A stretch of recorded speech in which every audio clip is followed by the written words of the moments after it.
ही नमस्कार, स्वागत है हमारे YouTube channel talk with Altamas पर। दोस्तों, बिहार एसटीटी एग्जामिनेशन ऑनलाइन जो री एग्जाम हो रहा है उसमें मैथ का एनालिसिस करने वाला हूं। जितने भी क्वेश्चन अब तक पूछे गए हैं, किस टाइप के पूछे जा रहे हैं, ठीक है। तो ये सारे मेमोरी बेस्ड क्वेश्चन है और सारे बहुत ही इंपॉर्टेंट क्वेश्चन है। तो सो डू प्रैक्टिस। ये सारे क्वेश्चन बहुत ही इंपॉर्टेंट है, ठीक है। तो ये सारे क्वेश्चन को आप नोट डाउन कर सकते हैं या इस पर प्रैक्टिस कर सकते हैं, क्योंकि इस तरह के क्वेश्चन अक्सर एग्जाम में पूछे जाते हैं। तो मैं इसको बहुत छोटे मेथड से ट्रिक के साथ, कम से कम 2 ट्रिक के साथ बताऊंगा, ठीक है। तो चलिए शुरू करते हैं। उससे पहले अगर आप हमारे चैनल पे पहली बार आए हैं तो चैनल के लाल कलर के सब्सक्राइब बटन को दबाकर सब्सक्राइब कर दें, ताकि इस तरह की वीडियो आपको फ्यूचर में मिलती रहे। चलिए शुरू करते हैं। देखिए क्वेश्चन क्या है। कोई गाड़ी 60 किलोमीटर पर आवर की चाल से किसी दूरी को तय करता है और वापस में वही दूरी 40 किलोमीटर पर आवर की चाल से लौटता है, तो औसत चाल ज्ञात करें। ये बहुत इंपॉर्टेंट क्वेश्चन है, अक्सर एग्जाम में आते हैं ऐसे क्वेश्चन, ठीक है। तो देखिए इसको हम शॉर्ट मेथड से बनाएंगे एकदम काफी इजी वे में।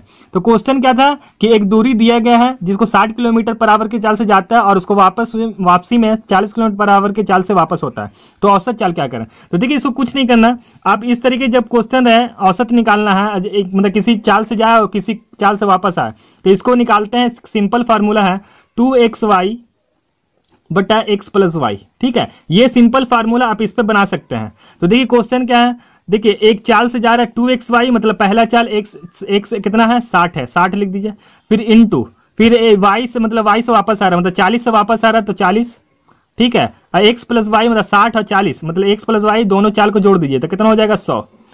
इधर ये कट गया, ये कट गया, तो कितना आ गया 2 छके 12, 12 चौके 48, 48 किलोमीटर पर आवर इसका औसत चाल हो गया, ठीक है। तो 48 देखिए ऑप्शन में है 50 48, यस, तो ये हो गया इसका आंसर, ठीक है, 48 किलोमीटर पर आवर। देखिए इसका एक सेकंड अगर फार्मूला याद नहीं रहे तो कैसे बनाइएगा, देखिए देख लीजिए उसको भी। देखिए 60 किलोमीटर पर आवर लिख दीजिए, 60 kilometre per hour, 40 kilometre per hour से वापस आ रहा है तो 40 किलोमीटर पर आवर। दोनों का एलसीएम निकालिए, दोनों का एलसीएम निकालिएगा, कितना होगा 120, ठीक है। तो 120 मतलब 120 एलसीएम आ गया। तो फिर इसको इससे डिवाइड दीजिएगा तो के बार में लगेगा 2 बार में, 2 लिख दीजिए, ठीक है। फिर इसको इससे डिवाइड दीजिएगा, 40 को 120 में के बार में लगेगा 3 बार में, ठीक है। तो अब देखिए एलसीएम है, एलसीएम लिखिए यहां पर, ठीक है। अब कितना चाल है, 2 चाल है ना, 1 चाल 2 चाल, तो इससे 2 से गुना कर दीजिए और दोनों का एलसीएम को मतलब जोड़ दीजिए, 3 2 5, ठीक है, इस तरीके से। तो देखिए 5 से कटेगा, 5 से कटेगा, 5 दूनी 10, 2 5 चौके 20, मतलब 24 दूनी 48। ये इसलिए आपको बताया 48 किलोमीटर पर आवर, ये इसलिए आपको ये मेथड बताया क्योंकि अगर 3 चाल दिया रहे, 4 चाल दिया रहे, तो आप ये मेथड लगा के आप इजी में बना सकते हैं। करना क्या, कुछ नहीं, 60 40 दोनों चाल का एलसीएम निकाल दीजिए, फिर ये जो भी चाल है उससे एलसीएम में भाग दीजिए, आएगा, इसको इससे भाग दीजिए, ये आएगा। फिर 120 जो एलसीएम है और जितना चाल है उतना गुना करिए और एलसीएम जोड़ के नीचे लिख दीजिए और उसके बाद इससे ये कैलकुलेशन करिएगा, आंसर आ जाएगा, ठीक है। अगर यही 3 चाल दिया रहता है कि 60 किलोमीटर से जा रहा है, 40 किलोमीटर से जा रहा है, फिर 20 किलोमीटर से जा रहा है, इस तरीके से दिया रहता है, तो इसी तरीके से लिखते हैं, एलसीएम निकालते हैं और इसको सॉल्व करते हैं, ठीक है। चलिए नेक्स्ट क्वेश्चन देख लेते हैं। यदि किसी आयत की लंबाई में 10% वृद्धि की जाती है और चौड़ाई में 10% की कमी कर दी जाती है, तो क्षेत्रफल पे क्या प्रभाव पड़ेगा। देखिए इस तरह क्वेश्चन आपको बताया था, आप पूछे भी जा रहे हैं क्वेश्चन क्या है कि मतलब जब भी कोई चीज में वृद्धि हो लगातार तो तीसरे प्रभाव पड़े। तो इसका एक फार्मूला बताया था कि x plus Y plus X into Y by 100, ये इसका बताया था आपको, ठीक है। तो इसी पे आपको बनाना है, इसी फार्मूला को प्रूफ भी करेंगे लॉन्ग मेथड से कि सही है कि गलत है। देखिए क्या करें, आयत की लंबाई में 10% की वृद्धि हो रही है, 10% की वृद्धि हो रही है तो 10, फिर 10% की कमी हो रही है, उसकी क्या लिखते हैं, उसकी चौड़ाई में 10% की कमी हो रही है। तो जब कमी हो रही है तो निगेटिव में लिखेंगे, ठीक है, यहाँ प्लस का साइन है ना, लेकिन माइनस लिखेंगे जब कमी होगा, ठीक है। फिर उसके बाद फिर प्लस, देखिए इस तरीके से प्लस, फिर उसके बाद लिखिए 10% वृद्धि, 10 मतलब x है ना, इंटू फिर 10% कमी तो -10, इस तरीके से -10 बाई 100। अब देखिए सॉल्व करिएगा तो 1 0 से ये 1 0 गया, 1 0 से 1 0 गया, अब यहां से ये 10 प्लस में, ये 10 माइनस में, ये कट गया, ठीक है। अब -1 प्लस 1 गुना होगा, -1 प्लस 1 गुना होगा तो क्या आएगा -1, मतलब -1 का मतलब हुआ -1% की क्या, -1% माइनस दर्शाता है कि कमी हो रहा है, 1% का कमी हो रहा, ठीक है। ये आंसर हो गया, ये क्या हो गया, आंसर हो गया। अब इसको देखिए प्रूफ करते हैं कि ये क्या सही था कि गलत था। देखिए लंबाई दिया है, लंबाई लिख दीजिए, चौड़ाई दिया है, चौड़ाई लिख दीजिए, ठीक है।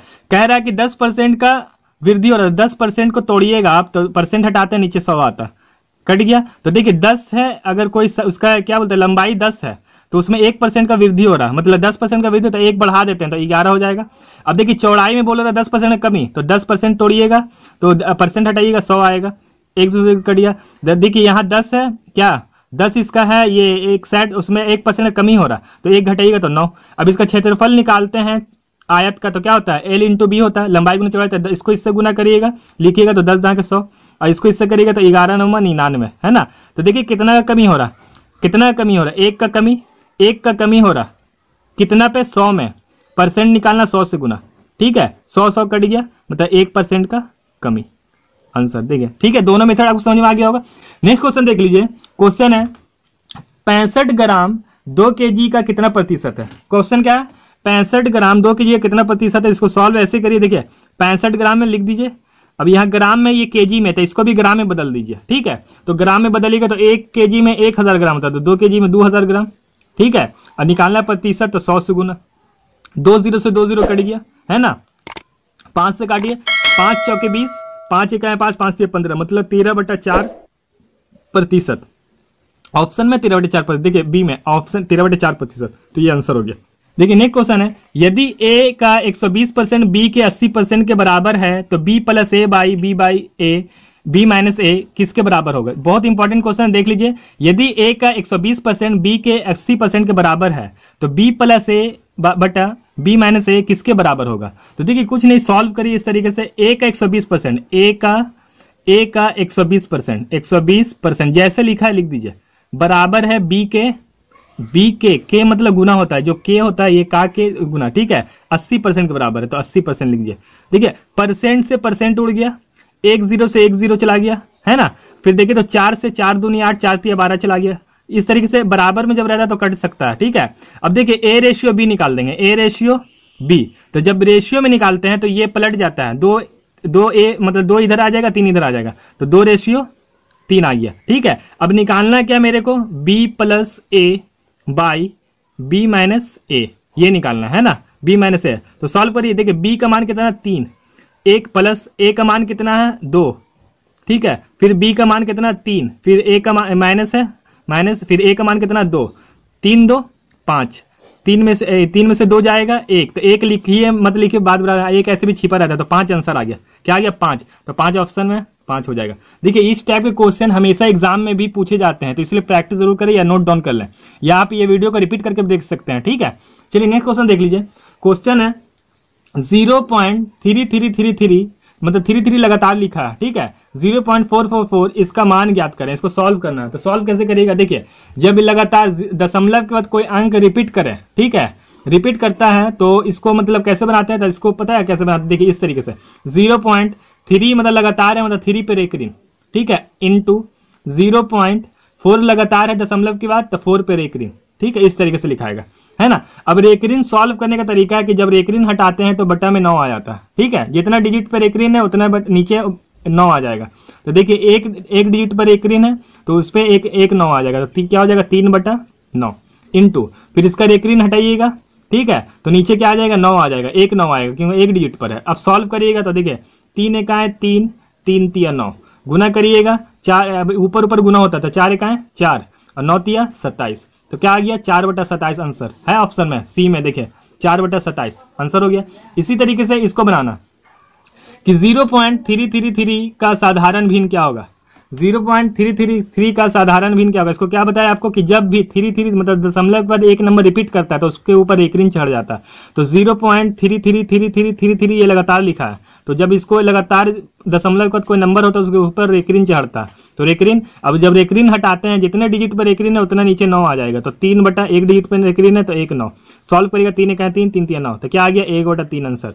ये हमेशा ऐसे छोटे छोटे क्वेश्चन पूछे जाता है, ये पूछे भी जा रहे हैं, ठीक है, एग्जाम में, तो 1/3 है बी में, देखिए तो ये आंसर हो गया, ठीक है। नेक्स्ट क्वेश्चन देख लीजिए। देखिए क्वेश्चन क्या है 0.1212, देखिए 0.1212 रिपीट कर रहा है, तो इसका साधारण भिन्न क्या होगा। तो इस देखिए अगर ये आप सीख गए बनाने के लिए तो इसका बनाकर आप कमेंट में, इसका आंसर आप कमेंट में जरूर दें, ठीक है, इसका आंसर आप कमेंट में करें।